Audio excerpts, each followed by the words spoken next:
வேலை வணங்குவதே வேலை.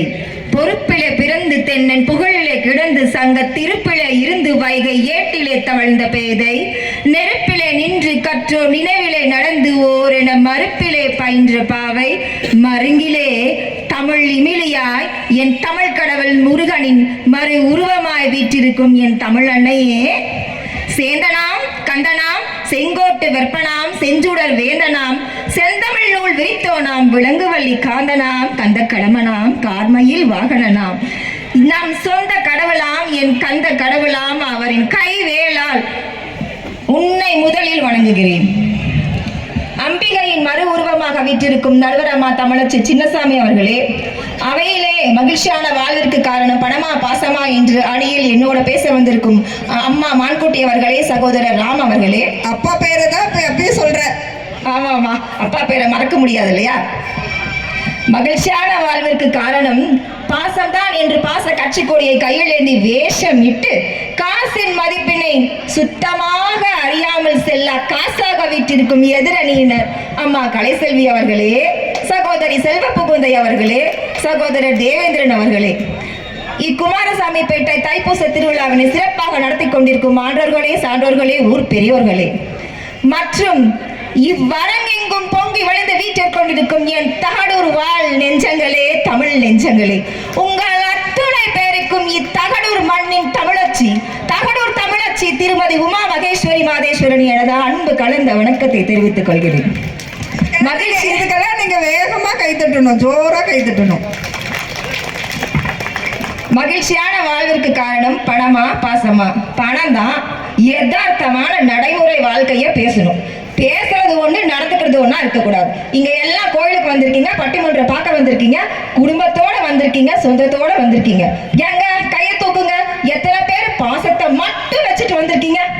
10 பைசா காணா கையில இல்லாம பஸ்ல பாசத்தை மட்டும் கண்டக்டர் கிட்ட தம்பி தம்பி நான் பாசம் வச்சிருக்கேன்ப்பா அப்படின்னு வந்தீங்களா?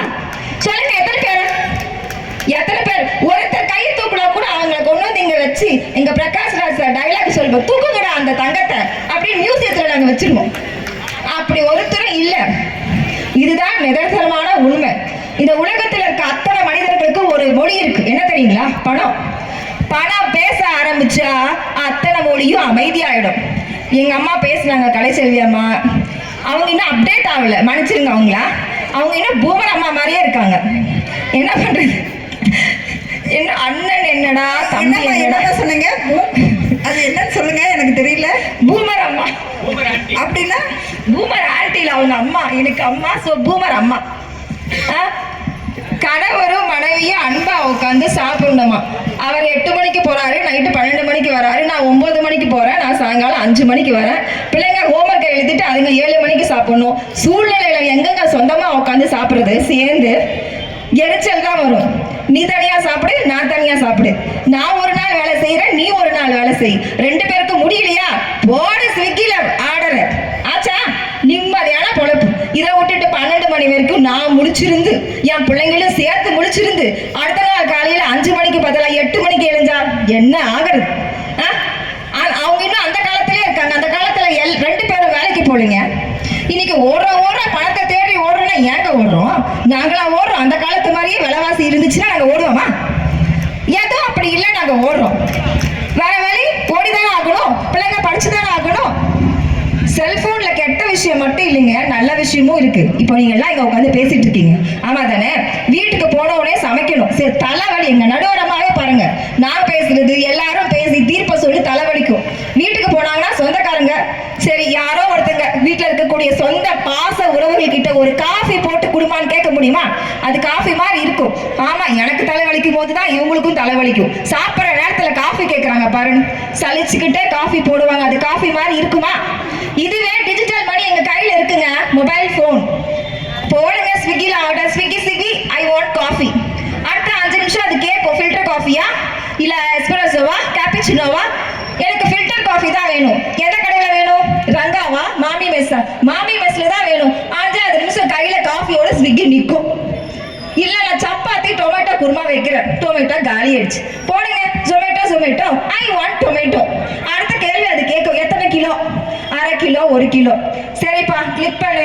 அடுத்த கேள்வி அது கேட்கும், குவிக் டெலிவரியா இல்ல தெரியும். அப்பா சீக்கிரம் வா, நான் குக்கர் அடுப்புல வச்சுட்டேன். அடுத்த 5 நிமிஷத்துல ஜொமேட்டோ வந்து கதவை தட்டும். நாம ஈஸியா ஜொமேட்டோல டொமேட்டோ வாங்கி டொமேட்டோ குருமா வச்சிடலாம். சரி, நம்ம என்ன ஆக மொத்தம் வந்து மாப்பிள்ளைக்கு வீட்டுல சமைச்சு போறது இல்ல, இதெல்லாம் ஸ்விக்கில தான் ஆர்டர் பண்றீங்கன்றது வெட்ட வெளிச்சமா நாங்களாம் இந்த காலத்துல வேலைக்கு போற பெண்கள், அந்த காலத்துல இருக்க பெண்கள் எல்லாம் கிடையாது. அதனால நாங்க இப்படிதான் எங்க உடம்பையும் பாத்துக்கணும், எங்க மனசையும் டென்ஷன் ஆகாத பாத்துக்கணும், சந்தோஷமா குடும்பத்தோட இருக்கணும். சரி, வேலைக்கு போயிட்டு வீட்டுக்கு வரும்போது அப்படியே மளிகை சாமான் வாங்கிட்டு வருவோம். ஆமாவா, ரங்காக்கு போவோம், பார்த்தா ஹேண்ட்பேக் மட்டும்தான் இருக்கும். ரங்காலையா பை கொடுக்க மாட்டாங்க. வீட்டுல இருக்கவங்களை பை எடுத்துட்டு வர சொன்னா இதை கூட எடுத்துட்டு போகாம எதுக்கு கடைக்கு போனா வந்து எடுத்துட்டு போன்னு சொல்லுவாங்க. தேவையா நமக்கு இது? போடு, மொபைலை எடு, கைப்பை ஐ வாண்ட் மஞ்சப்பை. அது கேட்கும் சென்டிமீட்டர் என்ன, டயாமீட்டர் என்ன, லென்த் என்ன. அடுத்த 5வது நிமிஷம் ரங்கா வாசல்ல கைப்பை மஞ்சப்பையோடு நிற்கும். இதான வாழ்க்கை. இதெல்லாம் நாங்க சொன்னா இவங்க எங்களை பார்த்து பாவிங்கன்றாங்கம்மா. நாங்க பாவிங்களா? பணம் தேவை அப்படின்னு சொல்றோம். பணம் இருந்தா சொந்தம் உங்க கூட இருக்கும், பணம் இல்லைன்னா சொந்தம் நம்ம கூட இருக்காது. இப்ப எனக்கு ஜாக்பாட் அடிச்சு ஒரு 10 லட்ச ரூபாய் பேங்க்ல போட்டு வைக்கிறேன். அடுத்த வருஷம் அந்த பேங்கை பொறுத்து எனக்கு எவ்வளவு வட்டி இருக்கும், என்கிட்ட எவ்வளவு பணம் இருக்குன்னு தெரியும். இப்ப எனக்கு ஒரு 20 சொந்தக்காரங்க இருக்காங்க, அவங்க கேட்டதை நான் செய்யல. அடுத்த வருஷம் அந்த 20 சொந்தக்காரங்க என் கூட அப்படியே இருப்பாங்கன்னு எனக்கு தெரியுமா? ஒருத்தர் கூட இருக்க மாட்டாங்க. பணம் நமக்கு தன்னம்பிக்கையை கொடுக்கும், பணம் நமக்கு தைரியத்தை கொடுக்கும், பணம் எந்த உறவுகளையும் எதிர்பார்க்காமல் நம்மளை தன்னிச்சையாக செயல்படுத்த வைக்கும், நம்மளை ஜெயிக்க வைக்கும். இதுதாங்க உண்மை. இதை சொன்னா எங்களை பாங்கிடுவாங்க. பரவாயில்ல, சொல்லிக்கோங்க. நீங்க சொல்றதெல்லாம் நாங்க கேட்க மாட்டோம். இப்ப கோயிலுக்கு வந்திருப்பீங்க, அர்ச்சனை டிக்கெட் வாங்கியிருப்பீங்க, காசு கொடுத்து தான் வாங்கியிருப்பீங்க. இங்க தண்ணி தாங்க எடுத்திருக்கோம், தண்ணி வாங்கியிருப்பீங்க, ஒரு பாட்டில் 10 ரூபீஸ் காசு கொடுத்து தான் வாங்கியிருப்பீங்க. ஆட்டோல வந்திருப்பீங்க, பஸ்ல வந்திருப்பீங்க, காசு கொடுத்து தான் வாங்கியிருப்பீங்க. குடிக்கிற தண்ணி காசு, அர்ச்சனை சீட்டும் காசு, ஆட்டோ மீட்டர் காசு, தொட்டில் தொடங்கி கட்டில் வரைக்கும் சவப்பெட்டி எங்கும் காசு. தப்பா பாடிட்டேன். தொட்டில் தொடங்கி சவப்பெட்டி வரைக்கும் தொட்டதுக்கெல்லாம் காசு. காசின் மதிப்பை அறியா மனிதன் உலகில் செல்லா காசு. நடுவரமா யார் சொல்லுங்க? யார் அவங்களாம் சொல்லுங்கம்மா. எங்க பக்கத்துல உட்கார்ந்து நானாவது செல்லா காசுன்னு தான் சொன்னேன், நீங்க என்ன சொன்னீங்க பாருங்க, சூப்பர். இவங்க எங்களை பத்தி என்ன வேணா சொல்லிக்கிட்டுங்க, என்ன வேணா சொல்லுங்க, நாங்க சந்தோஷமா இருப்போம். பணம் இருக்கு, வேற என்ன வேணும்? உல்லாசமா இருப்போம். ஆனா என்ன வேணா சொல்லுங்கம்மா, நாங்க சந்தோஷமா இருப்போம். எனக்கு ராணியா நான் வாழுவேன் பாருங்க, என் தம்பி அவர் ராஜாவா வாழ்வாரு, எங்க அம்மா மகாராணியா வாழ்வாங்க. ஆமா தானே? திருவள்ளுவர் சொன்னாருங்க, செய்க பொருளைன்னு. பாரதியார் சொன்னாங்க பணத்தை பெருக்குன்னு. நான் சொல்றேங்க, இதுக்கு அடுத்தது பேசுறதுக்கு வருவாங்க பாருங்க சகோதரி. அப்புறம் ஒருத்தர் சாப்பிட்டே 10 வருஷம் ஆன மாதிரி இருப்பாரு, அவரை நம்பிடாதீங்க. இவங்க பேசுவாங்க, கேட்டுக்கங்க, எல்லாத்தையும் கேட்டுக்கங்க, எல்லாத்தையும் கேட்டுக்கங்க. ஆனா உங்க பணம் பத்திரமா வச்சுக்கோங்க, உங்க பேச்செல்லாம் கேட்டுறாதீங்க. நான் சொல்றதை கேட்டீங்கன்னா உங்க எப்படி தெரியுமா இருக்கும்? 9 கிரகமும் ஒன்னாக சேர்ந்து ஓஹோன்னு ஜாதகம் இருக்குங்க. ஆடாம ஜெயிச்சோமாடா, நம்மேனி வாடாம ஜெயிச்சோமாடா, ஓடாம ரன் எடுத்தோம், சும்மா உக்காந்தே வின் எடுத்தோம். அம்பானி பரம்பரை 5-6 தலைமுறை ஆனந்த வளர்ப்பிறங்க. நாங்க கொட்டுன்னு சொன்னா ஒரு முறை கொட்டுங்க, பணமலை பல முறைங்க. காசுதான் அது மெய்யடா, கவனத்துல வெய்யடா. வாழ்க்கையே ஒரு பள்ளிடா, அதை படிச்சவன் பெரும் புள்ளிடா. சோ பணம் முக்கியம், மனசுல வச்சுக்கோங்க. எனக்கு வாய்ப்பளித்த அத்துணை நல்லுலகளுக்கும் நன்றி பாராட்டி விடைபெறுகிறேன். நன்றி, வணக்கம்.